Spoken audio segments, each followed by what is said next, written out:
Bakki wayinii Naabotee mana mooticha Ahabitti dhiyoodha. Miidhaginni bakki wayinii Naabotee sammuu mootichaa qabatee nagaa isa dhawwate. Ahabis gara bakka wayinii Naabotee deemuudhaan, "Naabotee, bakka wayinii kee mana kootti dhiyoo waan ta'eef qooda isaa bakka wayinii kan biraa siifan kenna. Yoo feetes qarshii isaa tilmaamaan siif kenna. Naa geeddari" jechuun waan isa fayyadu fakkaatee sussubuudhaaf yaalii godhe. Naaboteen garuu dhaala abbaa isaa gurguree lafa abbaa isaa irraa godaanee bakka biraa deemuun do'a waan itti fakkaateef aangoo fi qabeenya mootichaatiif otoo hin jilbeenfatin, "Yaa mootii, dhaala abbaa kootii dabarsee siif kennuu irraa Waaqayyo naa oolchu" jedhe. Dubbiin kun garaa mootichaa waade, aarsi ni gube. Mana isaatti galee irbaata nyaachuullee ni lagate. Farri mootichaa kan itti toluu dide warri manaa isaa Elzaabeel uftee bira teesse. Sammuun mootichaa ammayyuu taanaan iddoo wayinii Naaboteen jeeqamaa jira. Naaboteen bakka wayinii isaa akka dhowwate Ahab yommuu Elzaabeelitti himu, isheenis ija haariidhaan lafaa ol kaatee, "Mootii Israa'el taatee tarkaanfii fudhattu kana iddoo wayinii Naabotee akka ati fudhattu nan godha. Ka'ee midhaan nyaadhu, gammadis" jette. Elzaabeelis teessee murtoo Naabotee irratti fudhachuu qabdu yaadde. Caaffata Naaboteen Waaqayyoo fi mooticha otoo arrabsuu bira gaameera jechuun maqaa mootichaan barreessitee Naaboteen namoota waa'ee hin baafne ragaa sobaa irratti caqasamee akka du'uuf maanguddoota magaalichaatti barreessite. Naaboteenis iddoo wayinii abbaa koo hin kennu jedhee murtoo fudhateen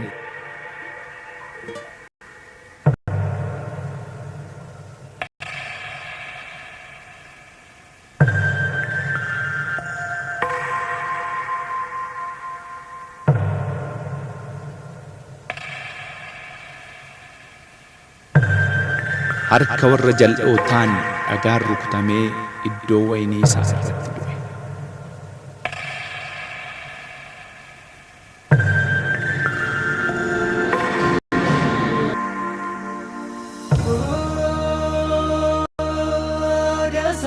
Iddoo dhaabaa gaarii siin kennaa yoo fiite anuurii naaf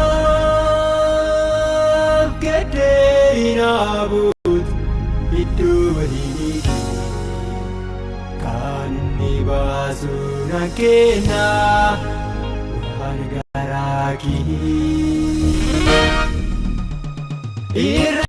Saatiin mudaan qabu hin fakkaata wanta na fayyadu,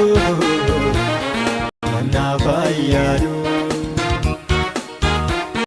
Jecha miidhagaan na uwwata, boolla keessaan baanii ana goota, anaati goota.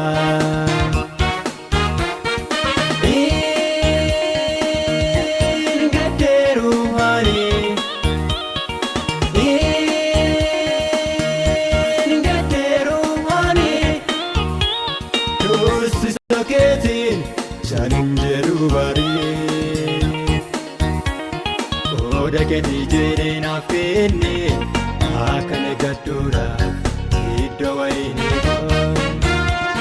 Maaliif beekorraa marmarta ani sitti hin kennu dhabbaa koo. Hin gaddeeru dhaala abbaa koo irratti ta'uu joonni koo. Hin gaddeeru dhaala abbaa koo irratti ta'uu joonni koo. Oda keeti jedhee naaf kenne akkana gadduudha iddoo wayinii koo. Maaliif beekorraa marmarta ani sitti hin kennu dhabbaa koo. Hin gaddeeru dhaala abbaa koo irratti ta'uu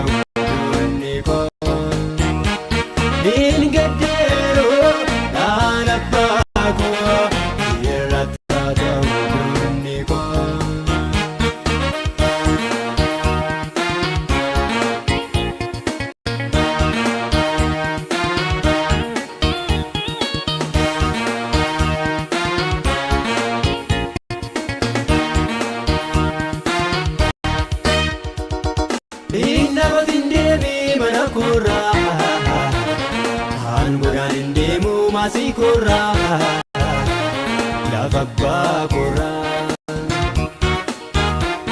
Bakka biraat maaliif na hawwata Waaqayyo na oolchu wanta kana Deemii narraa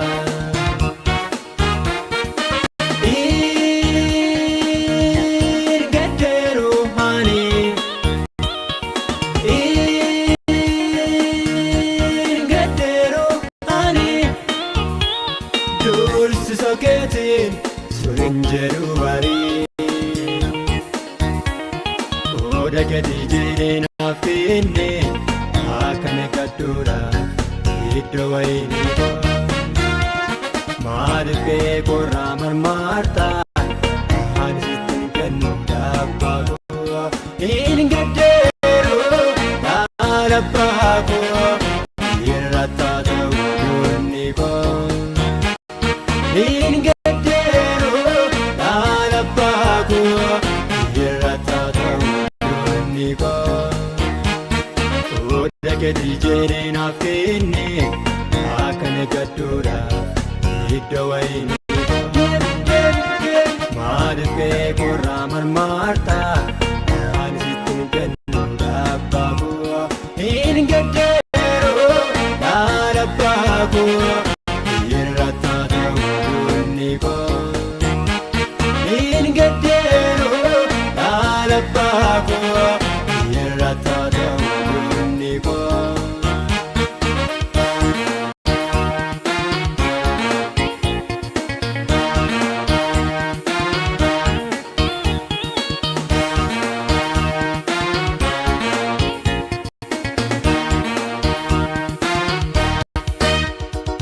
Biko guddaan qabu cubbuuni kan namatti kattisu raajanaani Yuudagaataani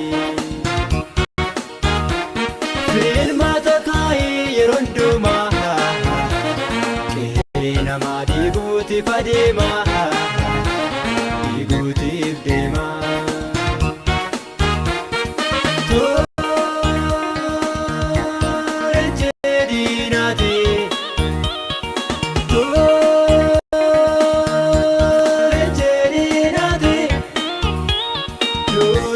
Saatiin dhugaadhin isinii Oda keetii jedhee siif kenne akka deeggattuudhaaf iddoo wayinii maaliif kee keerraa marmaara ati ittiin kennu dhabbaa kee hin gaddeeru dhabbaa kee irra taata'u yoonni kee dhabbaa kee irra taata'u yoonni kee Oda keetii jedhee siif kenne akka deeggattuudhaaf iddoo wayinii maaliif kee keerraa marmaara ati ittiin kennu dhabbaa kee hin gaddeeru dhabbaa kee irra taata'u yoonni kee in gaddeeru dhabbaa kee